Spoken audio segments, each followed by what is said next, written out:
السلام علیکم ورحمۃ اللہ وبرکاتہ۔ الحمد للہ وکفى وسلام علی عباده الذین اصطفى، اما بعد فاعوذ باللہ من الشیطان الرجیم، بسم اللہ الرحمن الرحیم۔ ان الصلاة تنہی عن الفحشاء والمنکر، صدق اللہ العظیم۔ وقال النبی صلی اللہ علیہ وسلم: الصلاة عماد الدین۔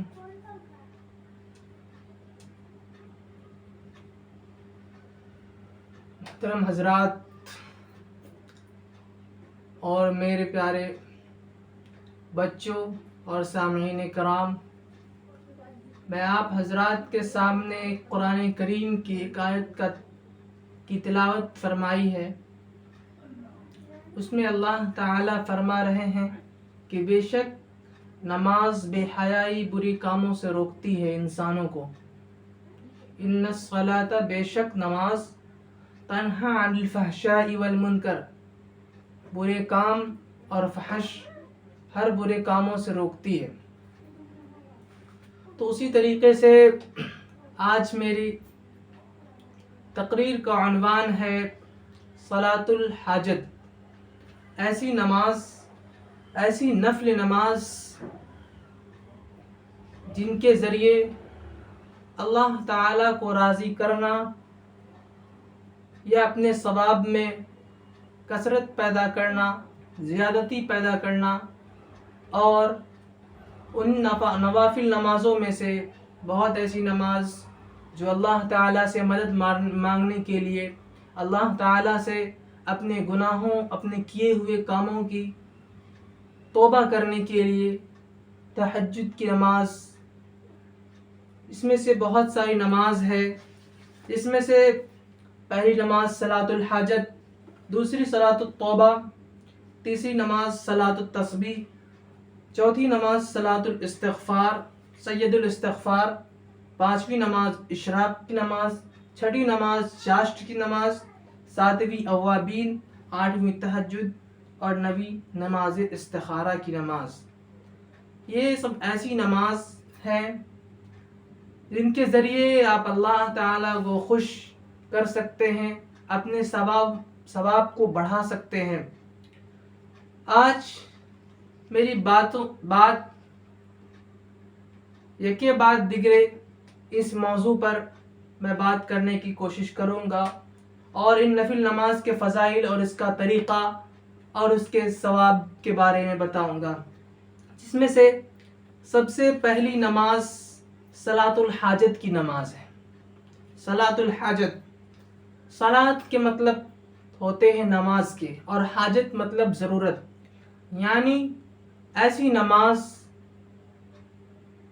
جس کے لیے آپ کو مدد کی ضرورت ہے، اللہ تعالیٰ کی مدد کی ضرورت، اللہ تعالیٰ سے آپ مدد چاہ رہے ہیں، ایسی نماز کے ذریعے آپ اللہ تعالیٰ سے مدد مانگ سکتے ہیں۔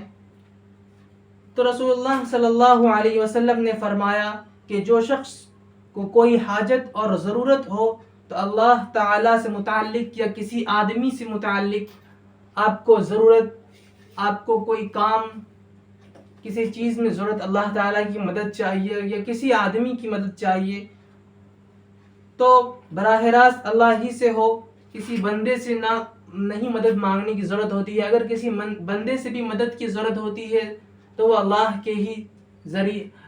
کے ہی حکم سے ہوتا ہے، بس ذریعہ انسان بنتا ہے۔ تو اس صورت میں چاہیے کہ وہ انسان وضو کرے اور خوب اچھا وضو کرے، اس کے بعد 2 رکعت نماز پڑھے۔ نماز پڑھنے سے پہلے کچھ لوگوں کا سوال رہتا ہے کہ صلاۃ الحاجت کی نیت کیا ہوتی ہے؟ دیکھیے، نیت دل کے ارادے کا نام ہے، نیت دل کے ارادے کا نام ہے۔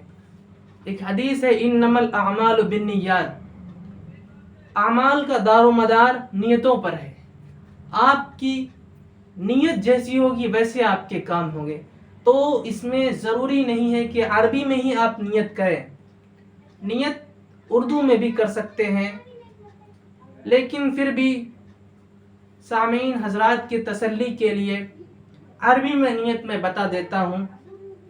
نویت ان اصلی للہ تعالی رکعتی صلاۃ الحاجت متوجہا الی جہت الکعبۃ الشریف. اس کے بعد اللہ اکبر کہہ کے تکبیر تحریمہ کہنا چاہیے اور نیت باندھ لینی چاہیے. اسی کا اردو میں بھی اس طریقے سے آپ زبان سے یا اپنے دل میں ارادہ کر سکتے ہیں.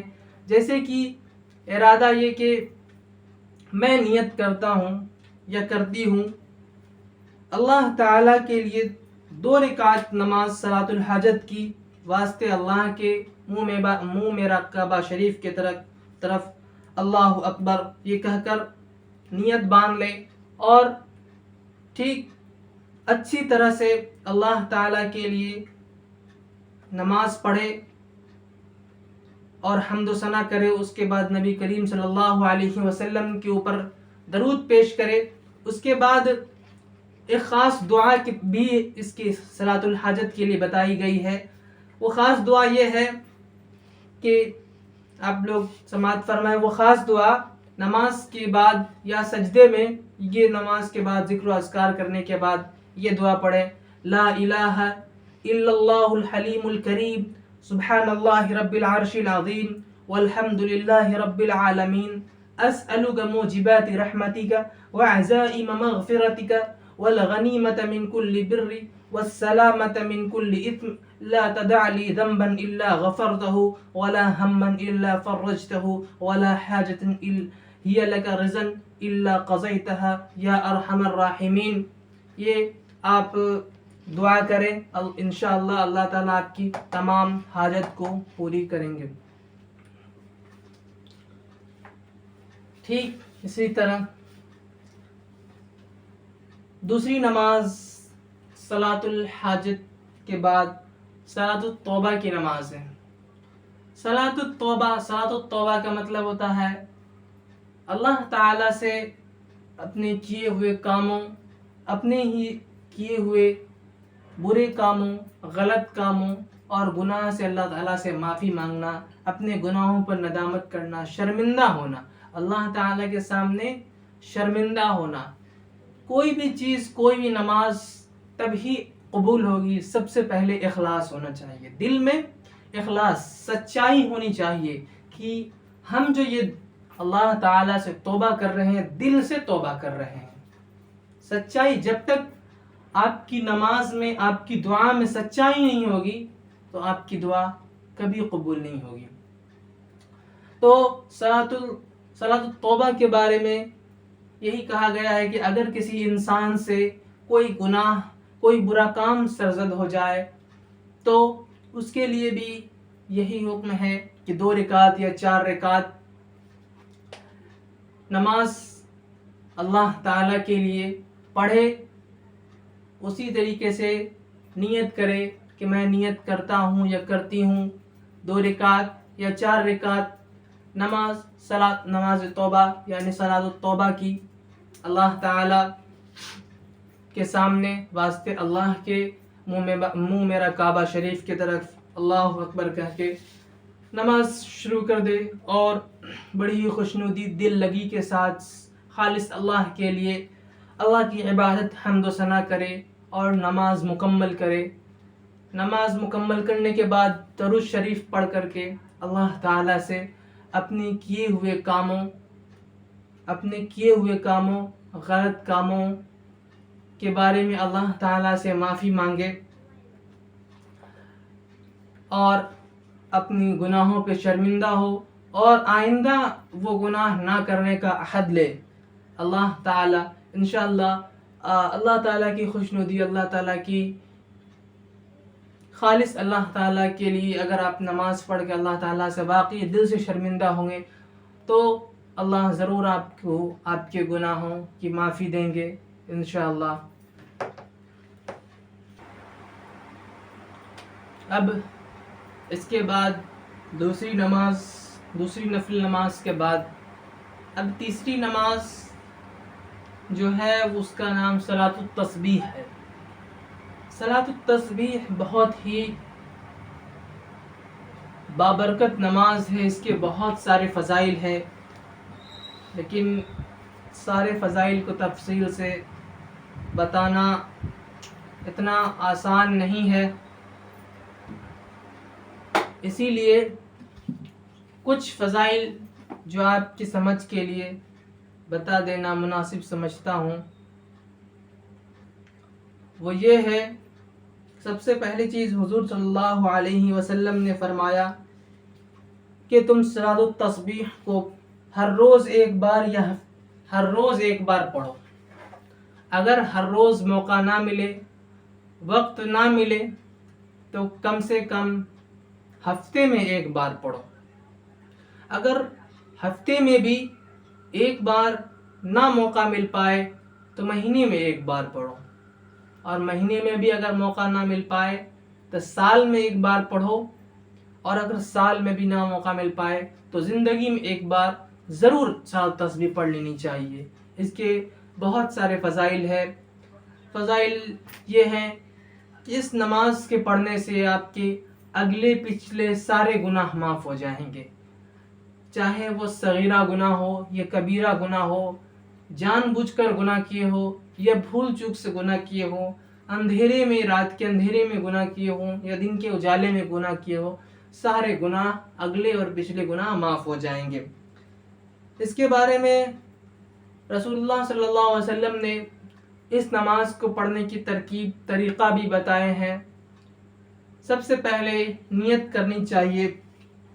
تو عربی میں نیت یہ ہے کہ نویت ان اصلی للہ تعالی 4 رکعات صلاۃ التسبیح سنت رسول اللہ تعالی متوجہا الی جہت الکعبۃ الشریف کہہ کر کے 4 رکعت نماز کے لیے نیت باندھ لینی چاہیے۔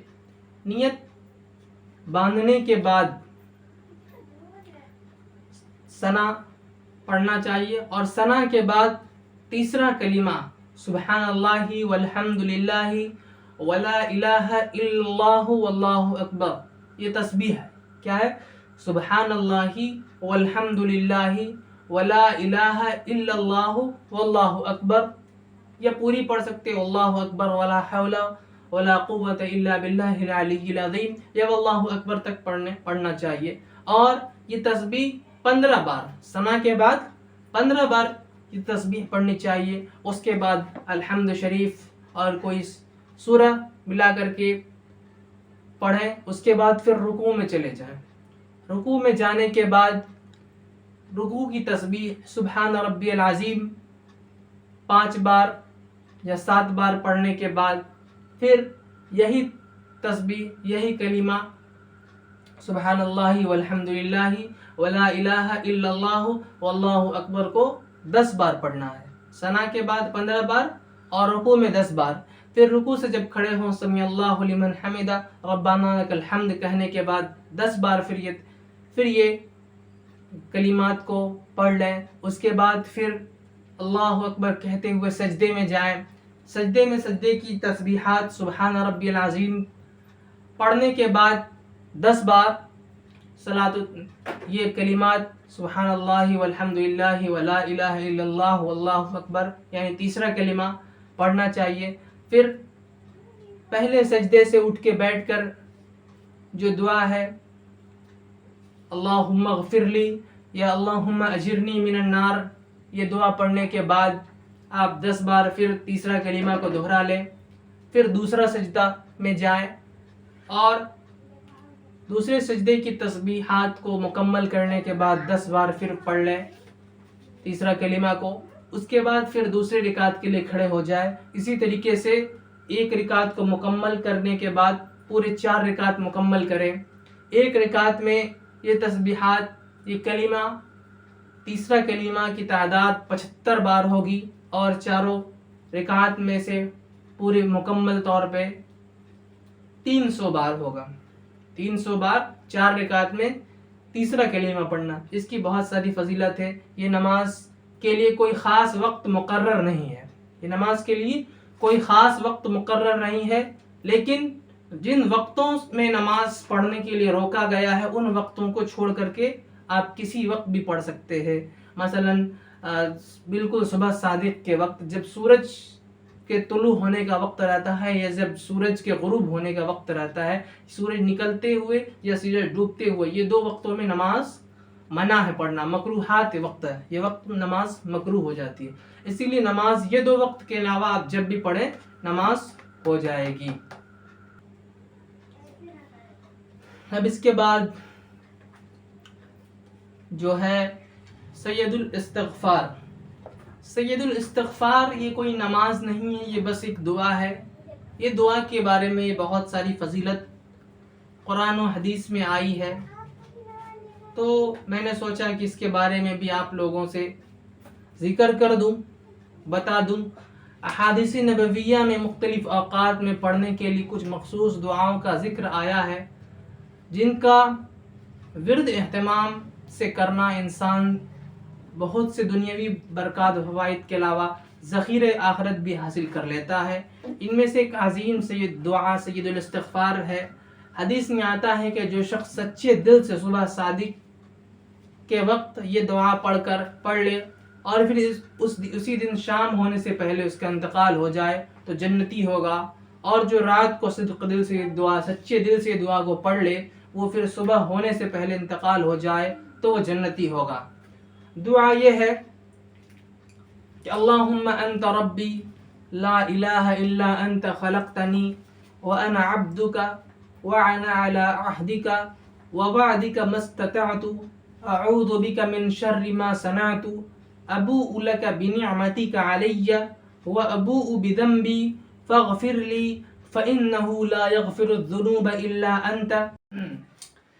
اب اس کے بعد اگلی نماز نفل نماز جو ہے وہ نماز ہے اشراق. اشراق کی نماز، اور اشراق کا ایک الگ وقت ہوتا ہے. اشراق کی نماز کو صلاۃ الضحیٰ کے نام سے بھی کہا گیا ہے، بتایا گیا ہے. صلاۃ الضحیٰ کی نماز کم سے کم 2 رکعت اور زیادہ سے زیادہ 6 رکعت یا 8 رکعت ہے، اور اس کے بھی بہت سارے فضائل اور برکات ہیں. تو نماز اشراق کی دعا یہ ہے کہ نویت ان اصلی للہ تعالی رکعتی صلاۃ الاشراق سنت رسول اللہ تعالی متوجہا الی جہت الکعبۃ الشریف. اللہ اکبر کہہ کے 2 رکعت یا 4 رکعت نماز مکمل کریں. تو اس میں اس نماز کے پڑھنے کا وقت یہ ہے کہ نماز طلوع سورج نکلنے سے 20 منٹ کے بعد یہ نماز پڑھنی چاہیے. نماز پڑھنے کا حکم دیا گیا ہے، بتایا گیا ہے. اس نماز کے بارے میں حضور صلی اللہ علیہ وسلم نے فرمایا ہے تم میں سے ہر شخص کے جوڑ جوڑ پر صبح کو صدقہ ہے. یعنی آپ صبح اٹھنے کے بعد جو یہ نماز پڑھتے ہیں، اس نماز کا مطلب یہ ہے کہ آپ اللہ تعالیٰ کا شکر ادا کر رہے ہیں. کس بات کا شکریہ؟ اس بات کا شکریہ کہ اللہ تعالیٰ آپ کے تمام جوڑ، ہاتھ، پیر اور تمام اعضاء کو آپ کو صبح سلامتی کے ساتھ آپ کو اٹھایا. اس چیز کی اللہ تعالیٰ کا آپ شکریہ ادا کر رہے ہیں. اسی کے لیے یہ نماز اشراق کی نماز پڑھی جاتی ہے. اشراق کی نماز پڑھ کر اللہ تعالیٰ کا شکریہ ادا کریں. اپنے لفظوں میں، اردو میں ہی اپنے لفظوں میں اپنے اللہ تعالیٰ کے لیے خاص طور سے اللہ تعالیٰ کے لیے دعا کریں. اللہ تعالیٰ کی اخلاص اور رضامندی سے دعا کریں، اللہ تعالیٰ کا شکریہ ادا کریں. اب اس کے بعد اگلی نماز اشراق کے بعد چاشت کی نماز کے بارے میں آتا ہے. چاشت کی نماز بھی، یہ دونوں نماز اشراق اور چاشت کی نماز ٹھیک اسی طریقے سے جس طریقے سے عشاء اور فجر کے بیچ کوئی بھی نماز نہیں رکھی گئی ہے فرض نماز، تو اللہ تعالیٰ کے لیے نفل نماز جیسے تہجد کی نماز ہے، ٹھیک اسی طرح فجر کی نماز اور ظہر کی نماز کے بیچ میں بھی اچھا وقفہ ہے، کافی وقفہ رہتا ہے، وقت رہتا ہے. اس بیچ میں بھی کوئی فرض نماز نہیں دیا گیا ہے، تو اس وقت میں بھی اللہ تعالیٰ کا شکریہ ادا کرنے کے لیے 2 نمازوں کے بارے میں آیا ہے. پہلی نماز تو کے بارے میں آپ لوگ جان چکے، اشراق کی نماز۔ اب دوسری نماز آتی ہے چاشت کی نماز۔ چاشت کی نماز کے بھی بہت سارے فضائل ہیں۔ حضور صلی اللہ علیہ وسلم بھی چاشت کی نماز 12 رکعت پڑھا کرتے تھے۔ چاشت کی نماز حضور صلی اللہ علیہ وسلم 12 رکعت نماز پڑھا کرتے تھے، اور اس کا وقت ہے اشراق کی نماز کے بعد۔ اور آج کے حالات کے حساب سے اس کا وقت لگ بھگ 8 بجے کے بعد سے نماز اسٹارٹ ہو جاتا ہے، نماز کا وقت شروع ہو جاتا ہے۔ ٹائم کے حساب سے اگر پتہ نہ چلے تو ایک اندازے کے حساب سے لگ بھگ 50 فٹ اونچائی پر جب سورج پہنچ جائے تب آپ کے چاشت کی نماز کا وقت ہو جاتا ہے۔ چاشت کی نماز کے بارے میں کہا گیا ہے، اللہ تعالی حضور صلی اللہ علیہ وسلم اللہ تعالیٰ سے نقل کرتے ہیں کہ چاشت کی نماز کے بارے میں اللہ تعالیٰ فرماتے ہیں کہ جو شخص چاشت کی نماز ادا کرنے کے بعد ہم سے رجوع کرے، ہم سے مدد مانگے، تو ہم اس کی حفاظت صبح سے شام تک کرتے ہیں۔ اور حضرت علی رضی اللہ تعالیٰ عنہ کے بارے میں آیا ہے کہ حضرت ابو ہریرہ رضی اللہ تعالیٰ روایت کرتے ہیں کہ رسول اللہ صلی اللہ علیہ وسلم نے فرمایا، جس نے 2 گانا چاشت کی نماز کا اہتمام کیا اس کے گناہ بخش دیے جائیں گے، چاہے وہ گناہ سمندر کے جھاگ کے برابر بھی کیوں نہ ہو۔ چاشت کی نماز کے ذریعے آپ کے گناہ کو بخش دیے جاتے ہیں، معاف کر دیے جاتے ہیں۔ اسی لیے ہم لوگوں کو چاہیے کہ چاشت کی نماز کا اہتمام کرنا چاہیے۔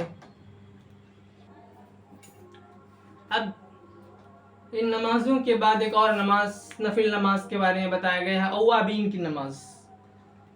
اوابین کی نماز کے بارے میں ہے کہ بعد نماز مغرب ہر 2 رکعت پر سلام پھیر کر 6 رکعت یا اس سے زیادہ 20 رکعت تک نماز اوابین کے ارادے سے پڑھی جا سکتی ہے۔ حدیث میں آیا ہے کہ جس نے مغرب کے بعد 6 رکعت نماز پڑھی اس کے گناہ معاف کر دیے جائیں گے، چاہے وہ گناہ سمندر کے برابر کیوں نہ ہو۔ اس کے بارے میں طبرانی شریف میں ذکر آیا ہے۔ اور جس نے 20 رکعت نماز پڑھی اللہ تعالیٰ اس کے لیے جنت میں گھر بنا دیتے ہیں۔ تو ہم لوگوں کو اچھا موقع ہے کہ اللہ تعالیٰ سے جنت میں گھر بنوانے کا اللہ تعالیٰ ہم لوگوں کو اوابین کی نماز پڑھنے کی توفیق عطا فرمائے۔ اب اسی طریقے سے اگلی نماز تہجد کی نماز ہے۔ تہجد کی نماز عشاء کے بعد سے لے کر کے فجر کی نماز تک بیچ میں کوئی نماز نہیں رکھی گئی ہے۔ تہجد کے بارے میں بہت زیادہ ہی فضیلت ہے۔ رات کے تہائی حصے باقی رہ جاتے ہیں تو یہ نماز پڑھی جاتی ہے۔ صبح صادق سے پہلے یہ نماز پڑھنی چاہیے۔ تہجد کی بڑی فضیلت ہے اور دعا کی مقبولیت کا یہ خاص وقت ہے۔ تہجد کی نماز 2 رکعت سے 12 رکعت تک پڑھی جا سکتی ہے، اس لیے 2 رکعت اور 4 رکعت کی بھی نیت کی جا سکتی ہے۔ تہجد کی نماز کو عشاء کے بعد بھی پڑھا جا سکتا ہے، لیکن عشاء کے بعد نماز پڑھنے سے ثواب کم ملتا ہے، لیکن اگر تہجد کی نماز کو ٹھیک فجر کی اذان، فجر کے وقت ہونے سے رات کے تہائی حصے میں اگر پڑھیں گے تو سب سے زیادہ ثواب ملتا ہے۔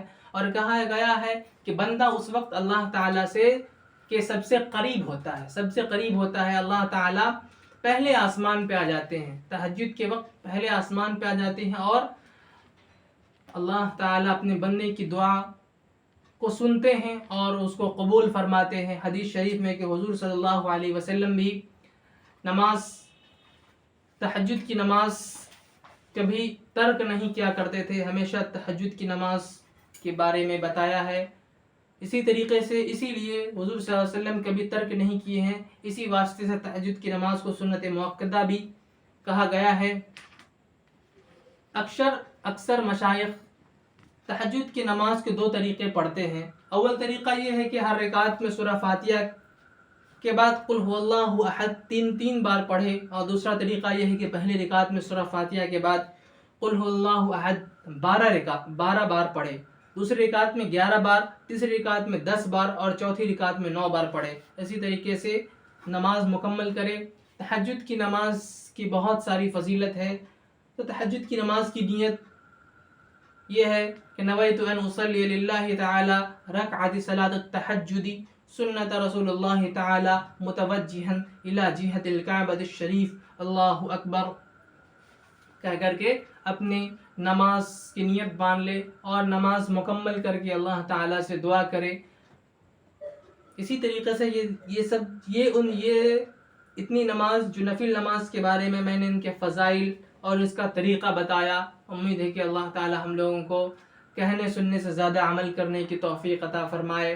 وآخر دعوانا ان الحمد للہ رب العالمین. السلام علیکم ورحمۃ اللہ وبرکاتہ.